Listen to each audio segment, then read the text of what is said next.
नमस्ते प्रिय दर्शकों, स्वागत है आपका हमारी मिथोलॉजी स्टोरी की इस पवित्र और ज्ञानवर्धक यात्रा में। आज हम आपके लिए लेकर आए हैं एक ऐसी रहस्यमयी और आध्यात्मिक कथा जो आत्मा के पुनर्जन्म, कर्म के अटल नियम और जीवन मृत्यु के चक्र के गहन रहस्यों को उजागर करती है।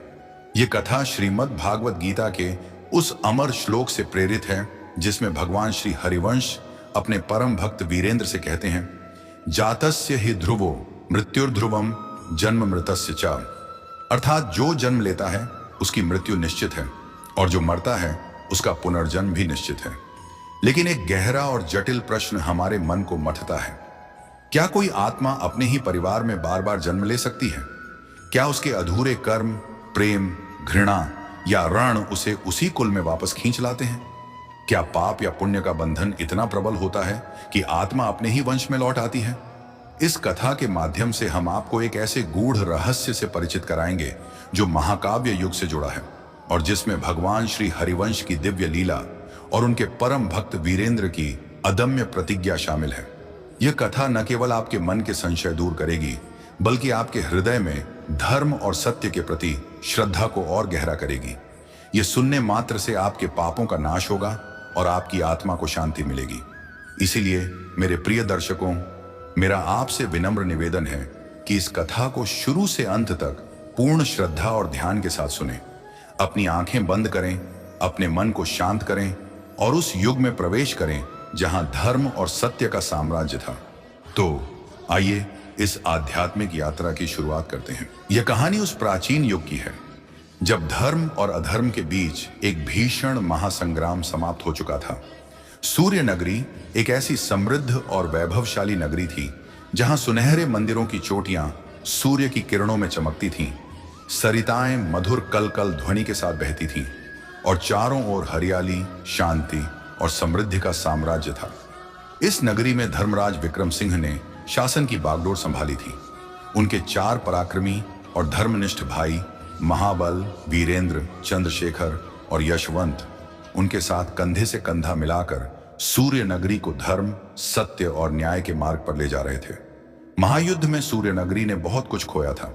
उनके पितामह महायोद्धा भीमसेन, जिनके युद्ध कौशल की गाथाएं सूर्य नगरी के हर घर में गूंजती थीं। उनके प्रिय भतीजे सूर्यकांत, जिनका यौवन और वीरता युद्ध के मैदान में बलिदान हो गया। उनके गुरु विश्वनाथ, जिन्होंने उन्हें धर्म, कर्म और जीवन के गहन रहस्यों का ज्ञान दिया। और शत्रुकुल के कई वीर जो भगवान श्री हरिवंश की इच्छा से काल के गाल में समा गए थे। इस विनाश और हानि ने विक्रम सिंह के हृदय में एक गहरी जिज्ञासा उत्पन्न की। उनके मन में एक प्रश्न बार बार उठ रहा था, क्या मृत्यु के बाद आत्मा अपने ही परिवार में पुनर्जन्म ले सकती है? क्या कर्मों का बंधन इतना प्रबल होता है कि आत्मा उसी कुल में लौट आती है? क्या पाप या पुण्य उसे अपने ही वंश में खींच लाते हैं? एक दिन सूर्य नगरी के भव्य राजमहल में एक सभा का आयोजन हुआ। यह सभा धर्म और नीति के विषयों पर विचार विमर्श के लिए बुलाई गई थी। राजमहल का सभागार सुनहरे खंभों और रत्न जड़ित दीवारों से सुसज्जित था। वहां उपस्थित विद्वान, रैयाशी और सूर्य नगरी के प्रमुख नागरिक धर्म और कर्म पर चर्चा कर रहे थे। विक्रम सिंह अपने भाइयों के साथ सिंहासन पर विराजमान थे।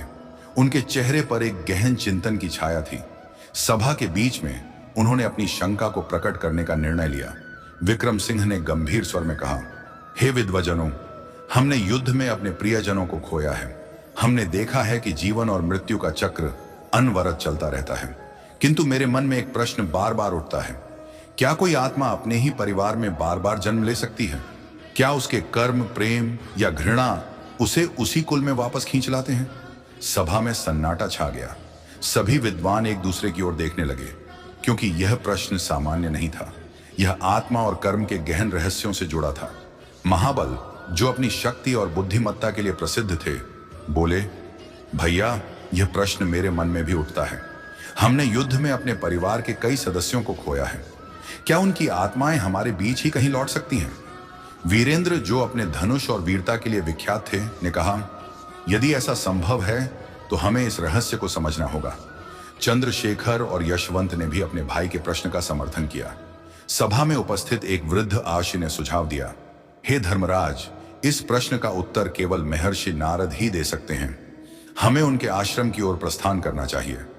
सूर्योदय की पहली किरणों के साथ जब सूर्य नगरी में मंदिरों से घंटियों की मधुर ध्वनि गूंज रही थी, विक्रम सिंह अपने भाइयों के साथ महर्षि नारद के पवित्र आश्रम की ओर प्रस्थान किए।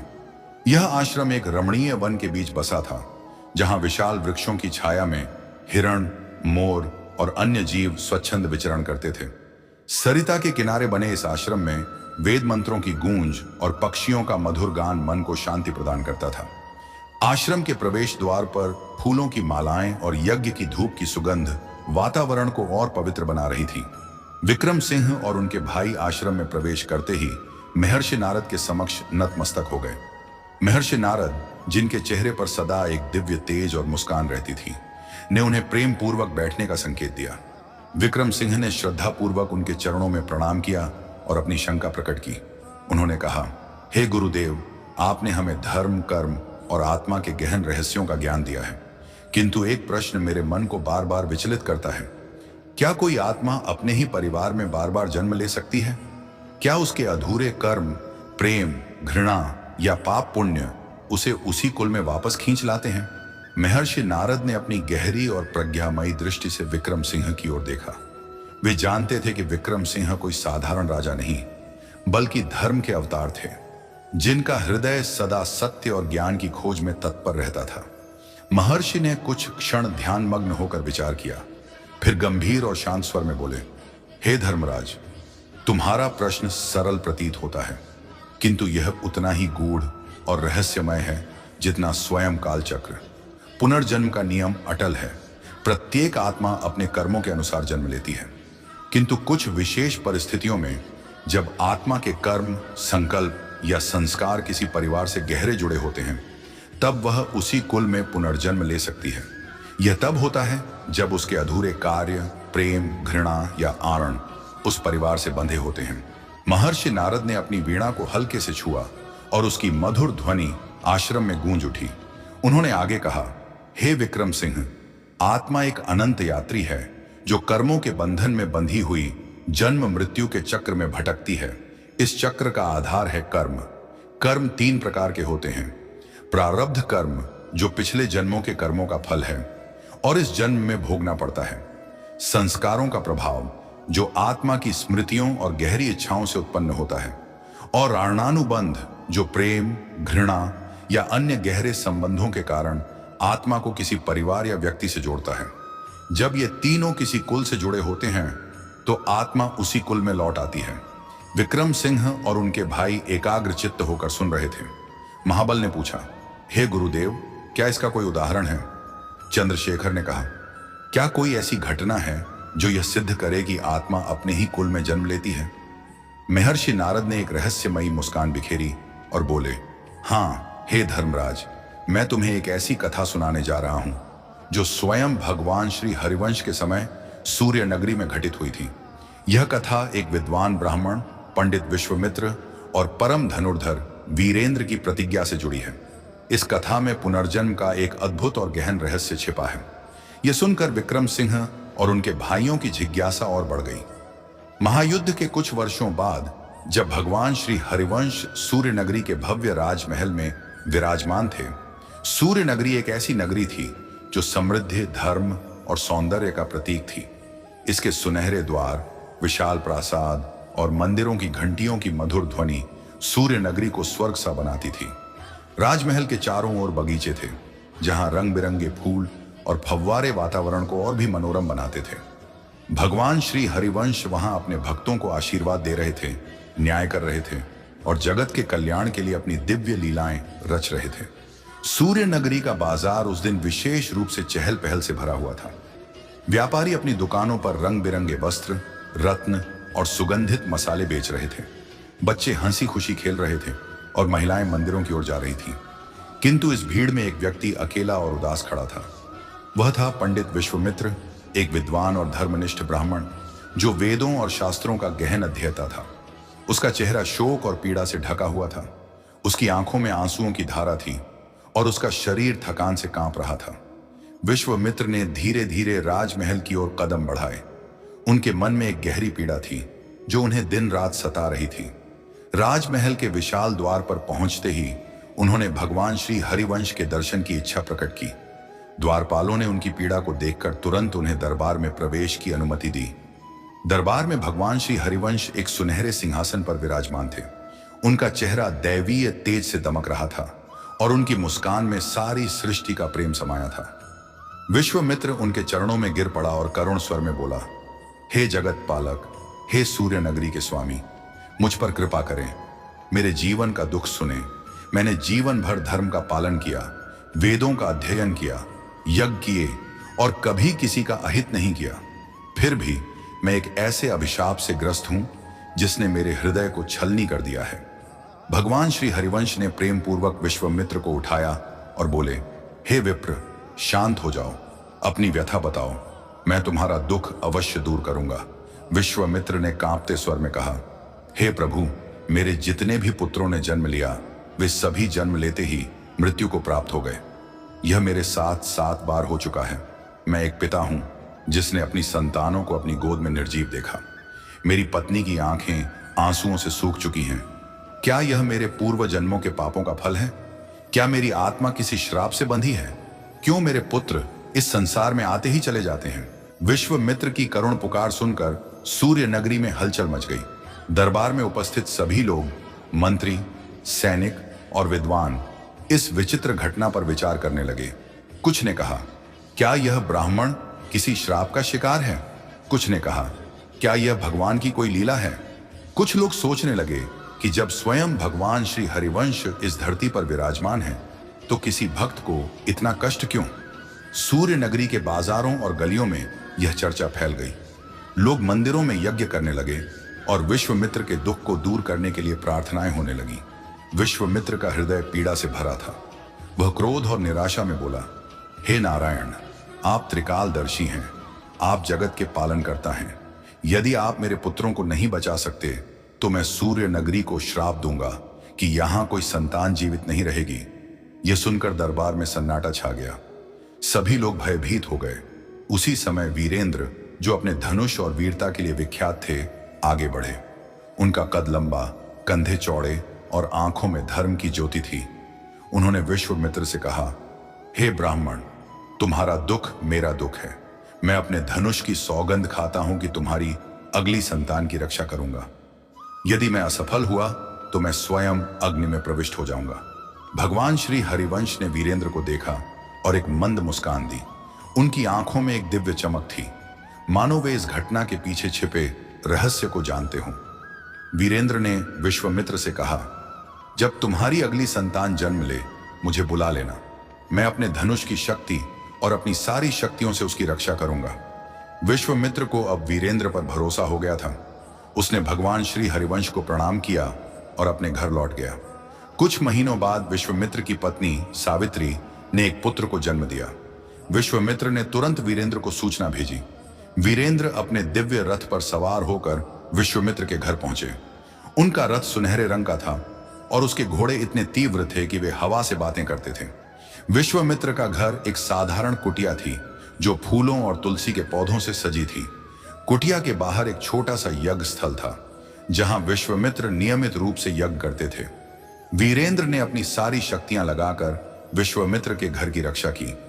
उन्होंने अपने दिव्य धनुष से एक रक्षा चक्र बनाया जो कोई भी बुरी शक्ति भेद नहीं सकती थी। उन्होंने वैदिक मंत्रों का जाप किया और यज्ञ का आयोजन किया। सूर्य नगरी के कई विद्वान ब्राह्मण भी वहां एकत्रित हुए और रक्षा मंत्रों का पाठ करने लगे। विश्वामित्र और सावित्री के चेहरों पर आशा की किरण थी, किंतु जैसे ही पुत्र का जन्म हुआ, एक रहस्यमय घटना घटी। एक तेज हवा का झोंका आया और नवजात शिशु अचानक लापता हो गया। विश्वामित्र और सावित्री विलाप करने लगे। विश्वामित्र ने क्रोध में वीरेंद्र से कहा, हे वीरेंद्र, तुमने कहा था कि तुम मेरे पुत्र की रक्षा करोगे, लेकिन वह फिर गायब हो गया। क्या तुम्हारी प्रतिज्ञा झूठी थी? सावित्री ने आंसुओं से भरे स्वर में कहा, मेरे पुत्र को लौटा दो। हे वीर, मैं एक मां हूं जिसने 7 बार अपने हृदय के टुकड़े को खोया है। वीरेंद्र को अपनी शक्ति पर अटूट विश्वास था। उन्होंने संकल्प लिया कि वे इस रहस्य को सुलझाकर रहेंगे। सबसे पहले उन्होंने देवलोक की यात्रा की। वहां उन्होंने देवराज सूर्यदेव से पूछा, क्या विश्वामित्र का पुत्र यहां है? सूर्यदेव ने कहा, नहीं हे वीरेंद्र, यह रहस्य तुम्हारी सोच से भी गहरा है। इसे समझने के लिए तुम्हें और गहराई में जाना होगा। वीरेंद्र ने फिर जलदेव वरुण के लोक, धनदेव कुबेर के लोक और अंत में यमलोक की यात्रा की। यमलोक का दृश्य भयावह और रहस्यमय था। वहां चारों ओर अंधेरा था और यमराज का महल एक विशाल काले पत्थर से बना था। यमराज, जो धर्म और कर्म के संरक्षक थे, एक विशाल सिंहासन पर विराजमान थे। उनका स्वर गंभीर और प्रभावशाली था। यमराज ने वीरेंद्र को देखकर कहा, हे वीरेंद्र, तुम यमलोक में क्यों आए? अभी तुम्हारी मृत्यु का समय नहीं आया।